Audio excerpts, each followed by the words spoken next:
After a hard week at work, I decided to go out of town as usual. I had my cabin in the woods. I picked up some groceries, threw them in the boot and set off. I arrived in the evening, got tired on the road and immediately went to bed. I fell asleep quickly and soundly. The noise of the car alarm woke me up.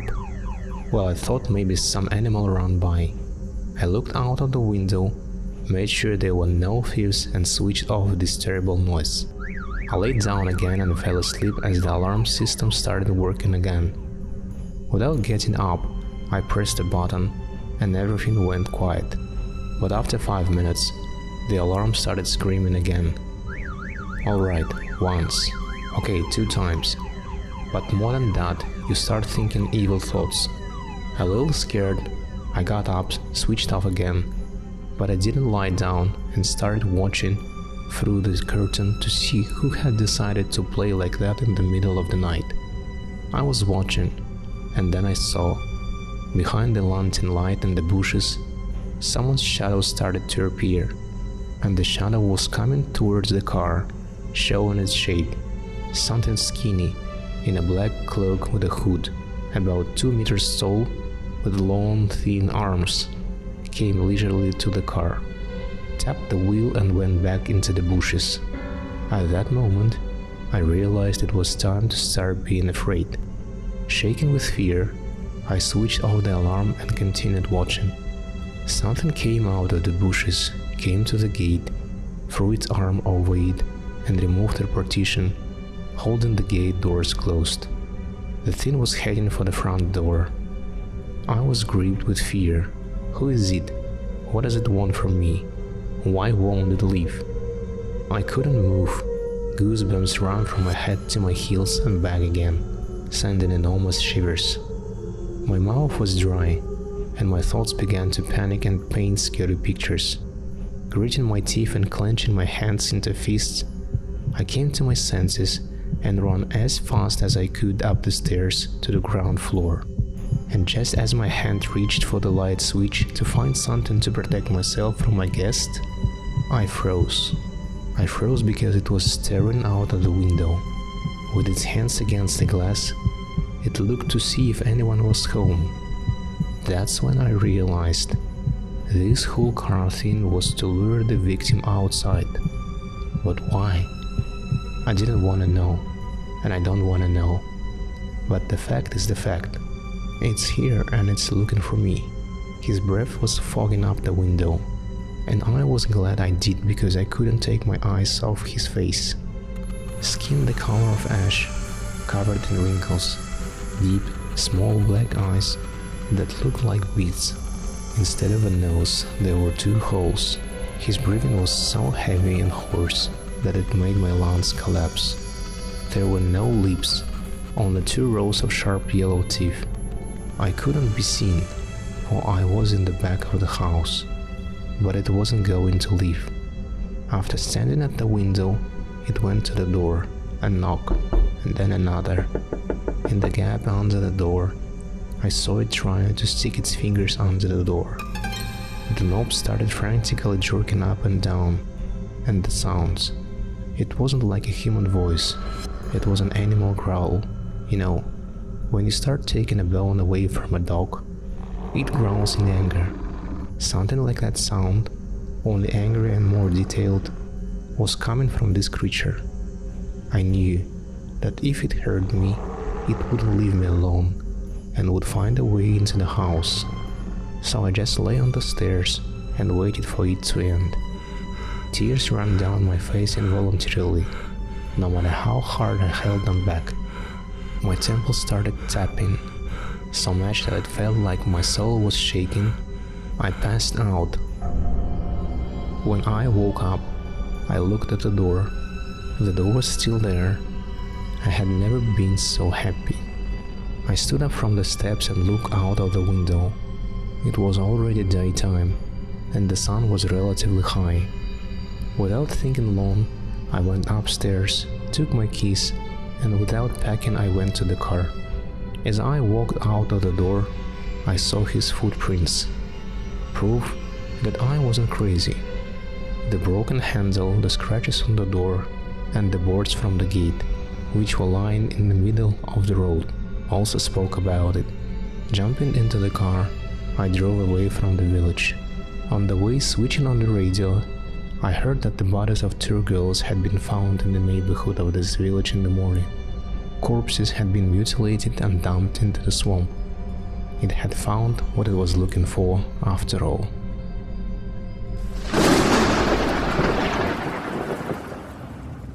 He was killed. Why him? Out of hundreds of people in our village, he was the one who died. Some might say he was responsible for his own death. I'll tell you this as I saw it myself. He appeared in our village a few months ago, around the end of October. He was a tractor driver. While it was winter, he cleared the road from 6 in the morning to 6 in the evening. He kept his good old Belarus tractor in perfect condition, inspecting and repairing it on time. He generally kept everything in order. The military past was evident. Iron discipline was evident in his every gesture, word, and decision. He wasn't a people person. He rarely talked to anyone. Even if he did, it was only on business. The only exception was me. I met him when he arrived and bought a small, dilapidated house, which had been rebuilt a couple of weeks later. In the course of our meetings, he talked about his past. Yes, this guy had been through a lot, and now, in his 45th year of life, all he wanted was peace of mind. I liked listening to him. He often shared dinner with me, and I grew attached to him during that time. So, 4 months passed. On that Saturday, the young man came as usual to have fun in the spring. It was already a tradition. They came every year, and they came to us. We were the inhabitants of an ordinary fading village, half women and children. Of the remaining half, 2/3 were old people. It could be called a real terror.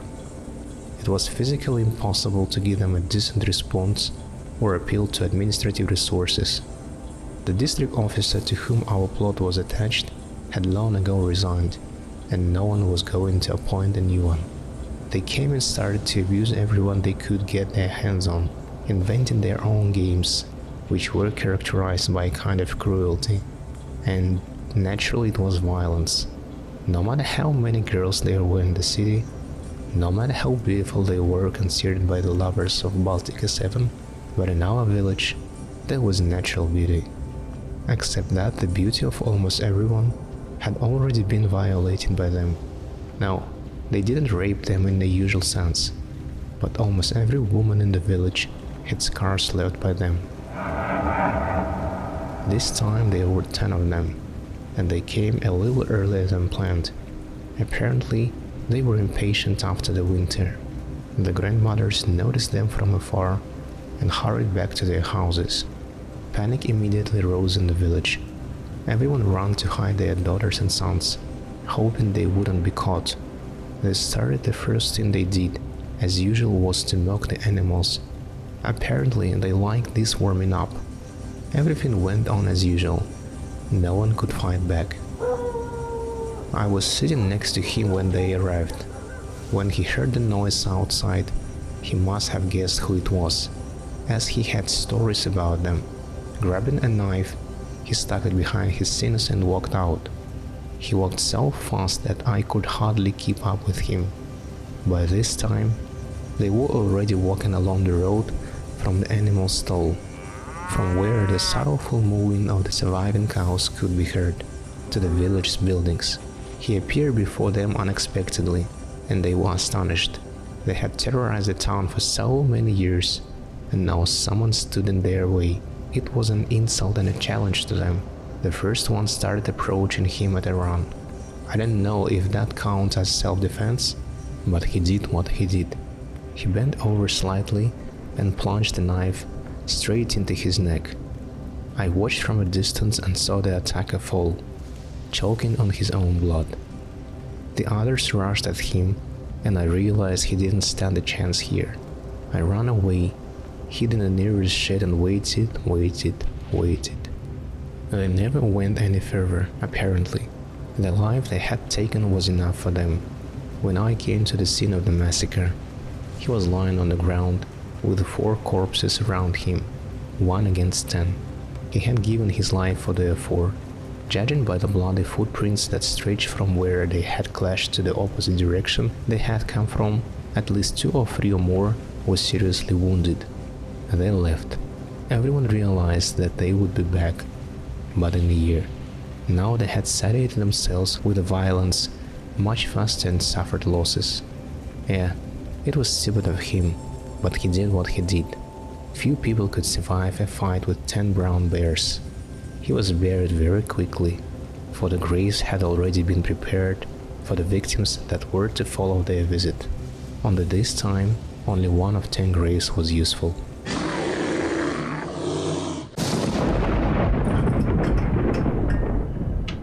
The department where my mom worked in the 80s was dealing with archive data, and as she was the youngest in the team, she was often asked to go down to the archive to take something on her way. She knew everyone there well. The aunts liked to shoot the breeze with people from the big earth. No one was ever in a hurry. They fiddled with folders and documents, numbered and filed, dozed in their places and knitted. Tamara worked on this small, cozy team, almost the only one who worked diligently. Quiet, petite, unconflicted, unremarkable, like a grey mouse. She looked prematurely aged, owned a brush, and wasn't even 35. Toma lived alone with her mother, who was always ill, unmarried and had no children. From time to time, we hear and read parents complaining to their children, "If you get married, I won't be afraid to die." The older generation is passing away, but our spouses and children keep us afloat and don't let us lose heart. The only important person in Tamara's life passed away. Her mom died, and Tamara shrank and shriveled up even more. After burying her beloved mom, Tamara shared with her colleagues what she had dreamed. She dreamed that the doorbell rang. Tamara looks through the peephole, but there is no one there. She was sure that she was asleep, and the dream wasn't terrible. She felt the need to open the door, opened it wide open, and no one was there. She wants to return to her room, but sees her mom in the kitchen. Either a dream or a hallucination. She enters the kitchen, switches on, sits on the sofa by the table, and cries bitterly. Says out loud, "Mom, how I miss you without you. There is no life alone. How bad I feel. Already glitches have gone, because you are not really with me, and I will just seem, and what's next? Madhouse?" She feels her mom stroking her head, saying affectionately, "Be patient for a while, everything will settle down." The daughter asks her mom to stay with her for at least a little while. Mom pushed a chair away from the table, sat down, and looked tenderly at her Tamarочка. So they sat for a while, and soon her mother sent her out of the kitchen. "Go and lie down. You have to get up early for work." Tamara lay down, eyes closed, and the alarm clock rang. She got up all broken, as if she hadn't slept, and went to the kitchen. Her chair was set aside from the table. She touched the wall sconce. It was warm. She thought, it wasn't a dream. In fact, I was sitting in the kitchen, moved the chair, talking to the void, thinking it was my mother. Everyone began to reassure Tamara that she was experiencing this after the death of a loved one, and that it would gradually pass. Soon, Tamara died ridiculously. She slipped on the ice in front of her driveway, fell, and hit her head on the curbstone. Instant death. The archivist whispered, "Mom took her with her." It should be noted that the archives department, nicknamed Swamp, expressed its work in other and will to win in one activity, namely, tea drinking and eating cakes of all kinds and sizes. My mom came to see them after Tamara had died, and she saw them sitting there, their faces gone, as pale as the marink on their plates. My mom couldn't stand it and asked if everything was alright. The supervisor splashed her hands. You won't believe how Tamarachka died. We became so restless, especially in the morning and evening. The lights go out, footsteps all around, and it's cold as a draft. Nina Fyodorovna curses at some footprints on the floor. And today, we just sat down to drink tea. The architects needed some plans, some old stuff from the deep archive. We searched and searched, but we couldn't find it. I come to my desk and see them lying in the middle. What is this? All our documents will get lost. No logs will help, and we are responsible. Another employee said that at the end of the day, the light went out again, and as a cold wind blew, a very plump folder fell from one of the shelves. With a squeal, everyone flocked out into the corridor, and she remained sitting at her desk and dared to squeak, "Tamarachka, we love you and remember you. Please don't scare us anymore. We are scared." She assured, followed by the characteristic sound of a loud sigh. The archivist began to talk about strange cases. Everyone saw and heard the same things, besides documents getting lost, mixed up with others, appearing in old or new places, office trifles rearranged on desks and drawers, and personal belongings traveling. The cleaning lady also complained about the lights being switched off and about wet footprints on the floor, not of bare feet, but of platform shoes. Winter boots on Mana porridge were extremely popular. The footprints were not seen or ignored, and the complaints were attributed to the old grumpy woman's imagination. Finally, the cleaner decided to take action. She placed icons in the corners of the room and sprinkled the walls with holy water and prayers. The supervisor, more for the sake of order, squawked, "Nina Fyodorovna, stop this obscurantism. What are you doing?" In reply, she heard, "The obscurantism is not holy water, but the floor and disrespect for other people's work. Or girls, I'd rather not say thank you. I'll meet Tamarka every now and then. She walks around here. Do you wanna see her?"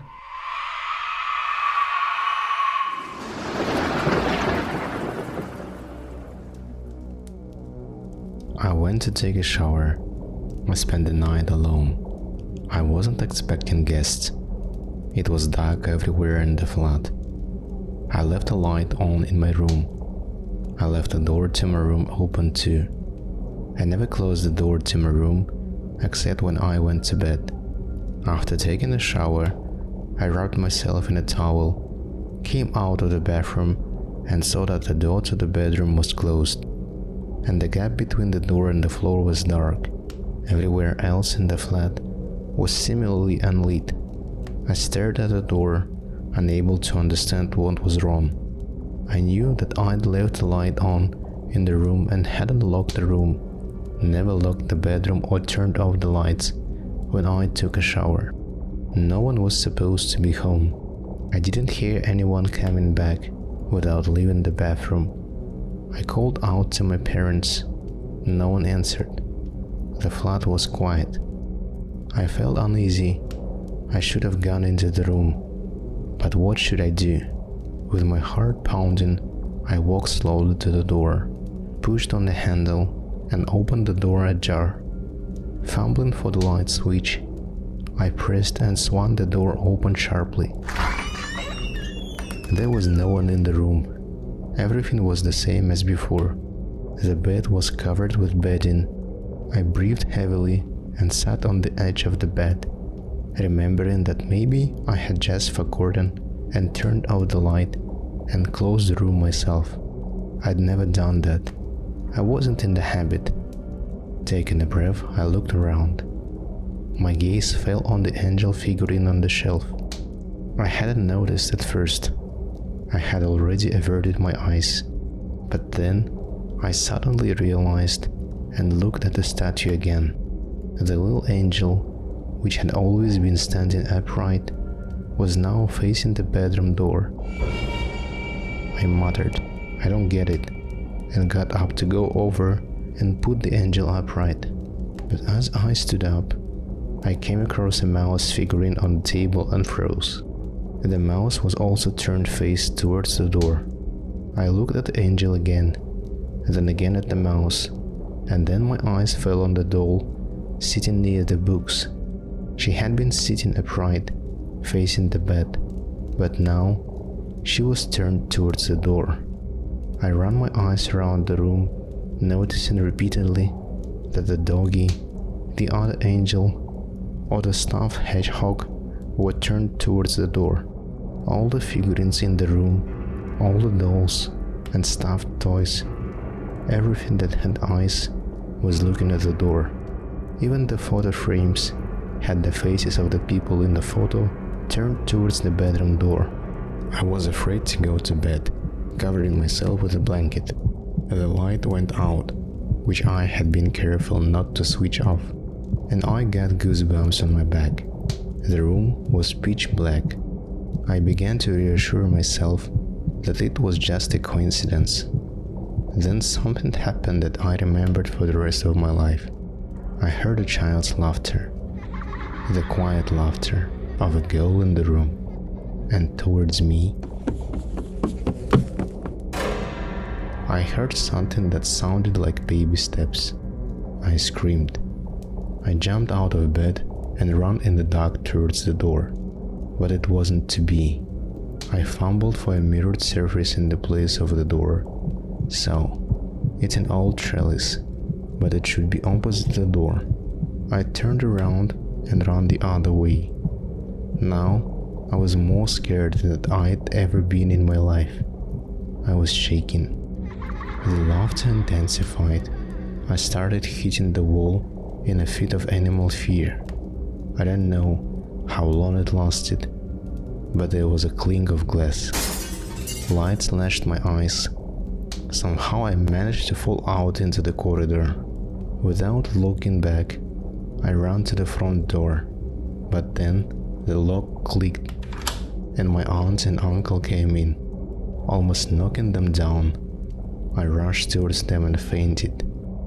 I haven't slept well since then and have seen that girl everywhere, but tonight is a special night and I can finally get some sleep. Thanks for reading my story, mate, because right now that little bitch is right behind you. Turn around and say hello to her.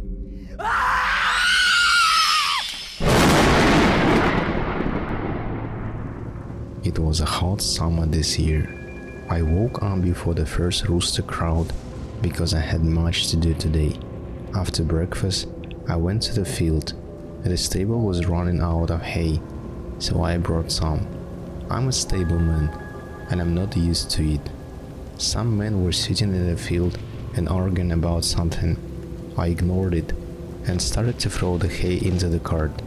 When I listened briefly to the conversation, I realized they discussed me.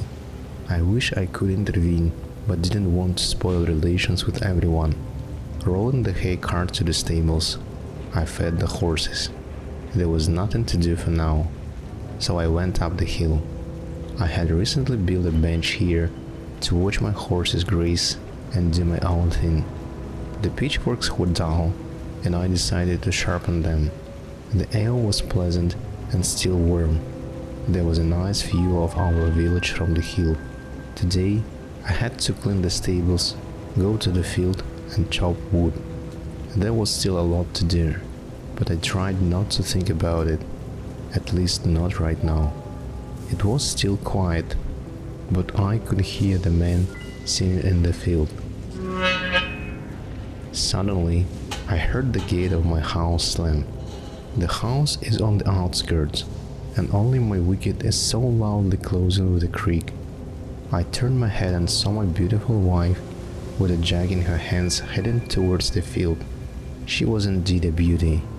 Her thick, golden-colored hair was gathered in a neat, long, thick braid. A linen dress with jeans, red sleeves, and hem emphasized her figure. A proud gate, a cold gaze. She married me out of convenience, but God didn't give us children, and Maria herself doesn't like me very much. I wondered why she was going to the field. I'm usually in the stables at this time. If, of course, she comes to me at all. My Mariushka came to the wicker fence and, leaning on it, shouted something. The man gave her a friendly and joyful greeting. Maria turned to the small shed where the men left their shovels and pitchforks. Several minutes passed. I didn't understand what she was doing there for so long until the men came in, one by one, queuing up. I was offended, very offended. I knew she was cheating on me, but there was nothing I could do about it. We'd only recently moved here, but my wife had already become the first beauty in the village. I'm just a simple man who now works as a stable boy. I don't earn much, but it's enough to buy food for the animals, maintain the vegetable garden, and spend on presents for Mariushka. I counted 6 people who had been with her in an hour. I didn't want to torture myself. After putting the horses in the stall, I went home. My wife wasn't home yet. I heated up some borscht in a cast iron and had my lunch. About an hour passed, and suddenly I heard the wicket door slam. Maria was no longer the same. Her hair was loose and tangled. Her dress was torn in places. She came into the house and looked at me with a cold and a contemptuous glance, as if I were not her husband. There was no point in talking to her. It was all for nothing. I went into my room and sat on the old spring bed, remembering where I had put the sharpener. Maria and I sleep separately because she wants us to. I loved her and didn't want to contradict her. She came into my room and shouted, "What are you sitting around for? Go and kill the pig. The men are coming to dinner tonight." "Mariushka," I objected, "but you can't touch the pigs yet. They must grow up. What will we eat in winter? With a laborer like you, there will be nothing to eat soon. Stepka is a man. He's in the field, at home, everywhere. And you loud, sitting here all day doing nothing. What about the horses, the field, the garden, our house after all? I give it all. Such wealth. Everyone has it. Even Vaska from the other end of the village. His wife doesn't do anything, and I do the cleaning, the washing, the fetching," she said indignantly. "And Ivan killed a bull yesterday. And you..." With those words she left. I was angry. I didn't like being compared to other men. I went into the kitchen and took a file and a knife. While I was sharpening the blade, Maria started telling me again about how good men are and how stupid I am. Why did I marry you in the first place? I should have married Vanya. He keeps the whole field in order. I wanted to object. I owned the field, a house, a stable, a pigsty. Our plot was considered the richest in the village. My anger boiled up in me, so I went outside. The fresh air calmed my nerves, but there was still a residue. I took out a bottle of moonshine and took a couple of big gulps, snacking on an apple. Apples are tasty this year. I thought the man would beat me or Mariushka up if I didn't prepare something for the table, so I went to the pigsty. The piglets were lying and floundering in the mud. I felt sorry to cut them up now. They were too small, not much meat. I drank more from the bottle I still held in my hands. A few hours later the men came, all 15 of them. They unceremoniously poured into the house and began to sit down at the table. I had prepared myself to perfection. Okroshka, dried fish and beer. Everything was here today. The men liked the treat. I was glad because I tried very hard to prepare it all. Although I was sitting with them, they didn't notice me. I remembered the meat in the oven, the wine, and the bread. I was glad because I tried very hard to prepare it all. Although I was sitting with them, they didn't notice me. I remembered the meat in the oven, the wine, and the bread. I was glad because I tried very hard to prepare it all. Although I was sitting with them, they didn't notice me. and went to the kitchen to see how it was. There was a surprising amount of meat, so the feast was going to be good. I put the large pieces on a potato tray and garnished them with the parsley and dill.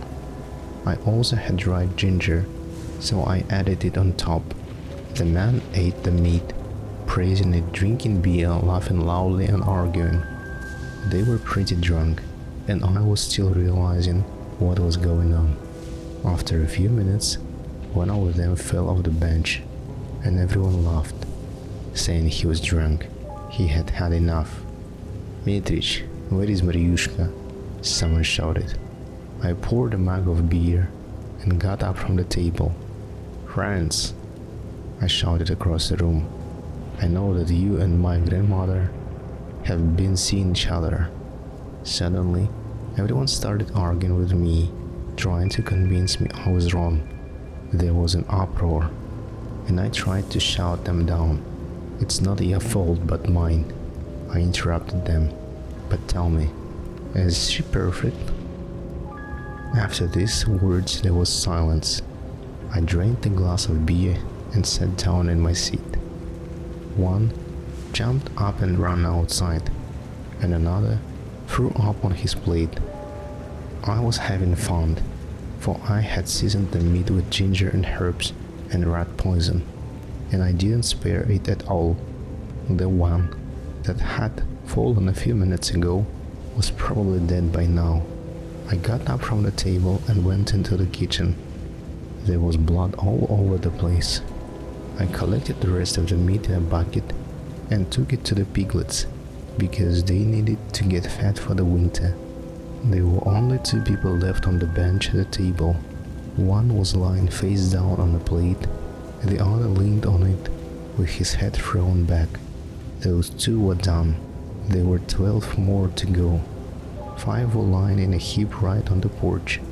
The rest, who must have run out, were already on the ground. I packed up what I could and left the village. I didn't care about the piglets.